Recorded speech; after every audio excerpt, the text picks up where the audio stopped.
Oh, you hear me? Hutch?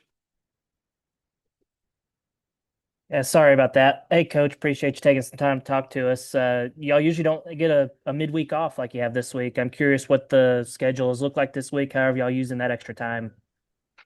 Just trying to let our bodies rest a little bit and get a chance to watch film and see some of the things that we're doing really well and some of the things that we need to improve on without the pressure of having a game in 2 days. So that's been really productive. It's been really good. You mentioned the things y'all need to work on. I'm curious, kind of what specifically is that, and kind of how you're all going about addressing it in practice. Well, I think we got to rebound the ball a little bit better. I think we got to get into the ball defensively a little bit better, which we will as the season goes on. We've usually gotten better and better. But we got to get better at getting into the ball and keeping the ball outside the paint. And when the ball goes and hits the rim, we got to have all five guys box out and go rebound it. And last one for me, as y'all turn the page to Mississippi State, I'm curious what y'all see on film. What are the challenges that they present to y'all? Well, they got Hubbard, who's one of the best scorers in the country. He's all-time leading scorer in the state of Mississippi, I think, over 260 made threes. I think he's second all-time in 3 points made at the university. I mean, he's an unbelievable offensive talent who can score the ball as well as anybody in the country. Then you got another guy named Epps who's pretty good, gets downhill. Jones gets downhill. They're a good team. Their record doesn't indicate how good they are. Strong, physical. They've got an identity. They know how they want to play, and they've got two really good. Well, I say two. They got three really good guards, but one elite guard in Hubbard, who's as good as anybody. Anthony. Yeah, hey Chuck, hope you're doing well. Thanks for taking the time. I remember, I think a couple of weeks ago, Coach Khaled talked about potentially playing Nick Pringle and Malik Ewan together, but that it was difficult to do that without some time in practice. Just curious, is that something you guys have been doing in practice this week, running those guys together? And if so, how's that kind of looked? Yeah, we haven't spent a whole lot of time on it, but it's certainly something that's come up. It's certainly something that's a possibility moving forward. We got to see what it looks like on the offensive end and what it looks like on the defensive end. But yeah, it's something that we've talked about and we've kind of touched on a little bit during the week. And then Cal also mentioned potentially playing Carter Knox and Billy Richmond together after the Kentucky, a little bit more after the Kentucky game. I'm just curious, just what does that kind of look like if they're going to be playing together more often than they already are? I guess just what do you guys kind of hope to get out of that if that's going to be the case? Just gives us more size at the wing, more rebounding, hopefully, a physicality attacking the rim. Towards the end of the year last year, Billy and Carter played quite a bit together towards the end of the SEC regular season, SEC tournament, and then the NCAA tournament against Kansas and St. John's and Texas Tech. And both of those guys played really, really well together. So hopefully we can get more downhill paint touches, more physicality at the rim. Pretty good size wing defenders. So yeah, it's a good group, good combination to have together. And talking about Mississippi State, obviously they've got, like you mentioned, Josh Hubbard. How do you, I guess, kind of go about, I guess, emphasizing how big of a threat he is while also making sure that you're not, overlooking guys like Epps and Jones and, all the rest of the threats they've got? Yeah, exactly what you just said. We're not overlooking any of those guys. Hubbard is such a great talent that you can spend a lot of time talking about him, and he warrants that attention. But Epps is really good, and Jones is really good, and their bigs are physical and strong, and they, like I said before, their record does not reflect how good they are. They got a heck of a coach, really good staff. They're in this league every single night. Uh, Anyone can beat anyone. That's been proven, this season alone. So we're not overlooking the other guys on the roster at all. There's a reason why they're in the SEC. There's a reason why they're playing for a coach with such a great program. So if they're at Mississippi State, they're good players. Matt. Hey Chuck, hope you've had a good week so far. As far as the bye week goes, do you get a sense that guys were, welcoming to a break from games, or could you feel that they were maybe itching to get back out there after Kentucky? Oh, I'm sure they're competitors, so they want to get out there and compete and play right away. But I think having a bye week allows us some time to recover physically, mentally, emotionally. It's a long season for not just us, but for everyone around the country. There's a reason why there are bye weeks in every league around the country. You need a moment to catch your breath, and it came at the right time. It came at the right time. I think Hubbard last year against you guys shot, 4 or 5 of 16. Um, does the game plan change for him at all? And It was a different team last year. It's not the same team, so we can certainly learn, I guess, from watching last year's film, but it's a different team with different, personalities. So he's a good player, man.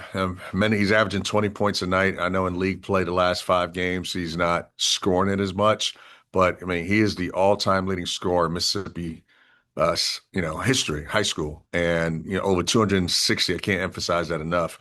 Made threes and second all time in school history in made threes. Like he is an elite scorer, and so yeah, we're trying to prepare for that here in the next 2 days.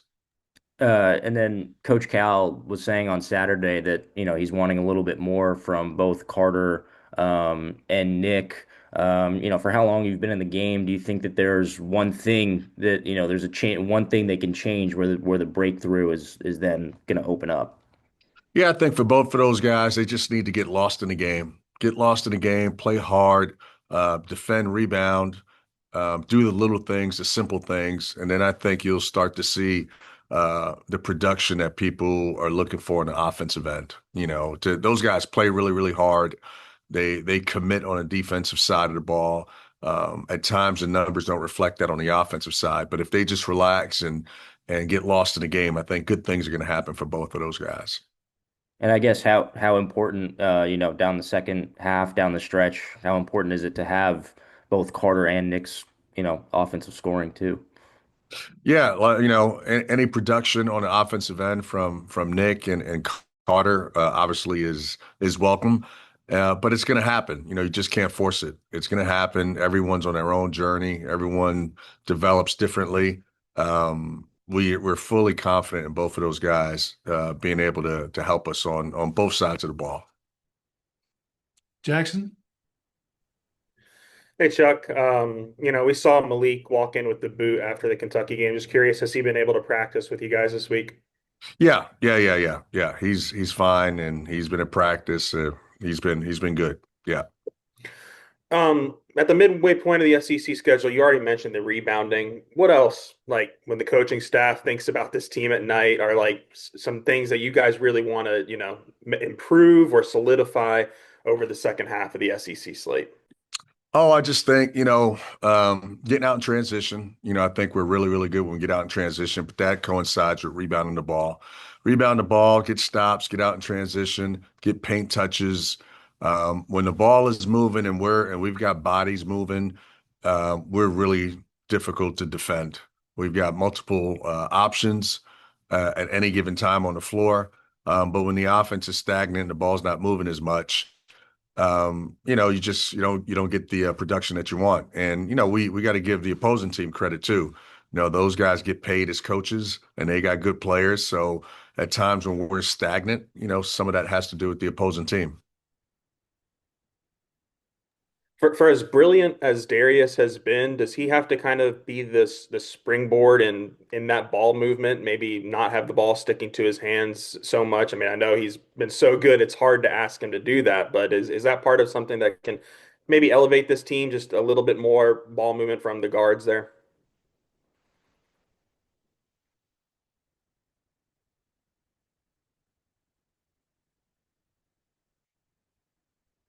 Am I It frozen? looks like he's dominating the ball, and he is our primary ball handler, but he's been really, really unselfish. He's been looking for guys, but there are nights where he's got it going. And when he's got it going, we have such a great group of guys. When he's got it going, no one's fighting that. Like he can hit one or two shots, let him go. But he's been unbelievably unselfish all year long. I mean, he's found guys. Like I said, he had double-digit assists, if I'm not mistaken, a month ago or so. three times, right? If I'm not mistaken. And he's come close on other occasions. So for him to score the ball the way he has been and really have double-digit assists three times this season, yeah, really, it's incredible. I know you guys didn't really shoot the three that well the last couple games, so maybe that lessened the attempts. But Carter and Malik only took one combined against Kentucky. Do you feel like the team has to, maybe seek out more three-point opportunities for those two to get them going, or is it still paint touches and free throws? That's the name of the game for you guys. No, I think paint touches are important, free throws are important, but as I said before, you got to rebound the ball to get out in transition so you can get open looks. I mean, a lot of open looks in transition from the three are your best bet. You have an advantage, right? It's a fast break. It's a 5-on-4, 4-on-3, 3-on-2. But if you're not rebounding the ball at a high rate, then you allow the defense to set up, and then it's a little bit more challenging to get those open looks. I think if we can do a better job of rebounding the ball, which we will, we'll get out in transition and then find some of those open looks that we've been looking for.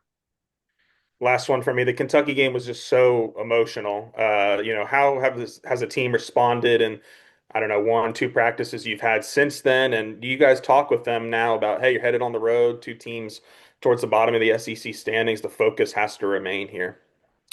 Yeah, I think the emotional part is probably more for the fans. Whether it's those guys or any other team. It was an SEC opponent at home. We wanted to win the game. I don't know if it was as much of an emotional attachment to that particular game as it was maybe for the fans.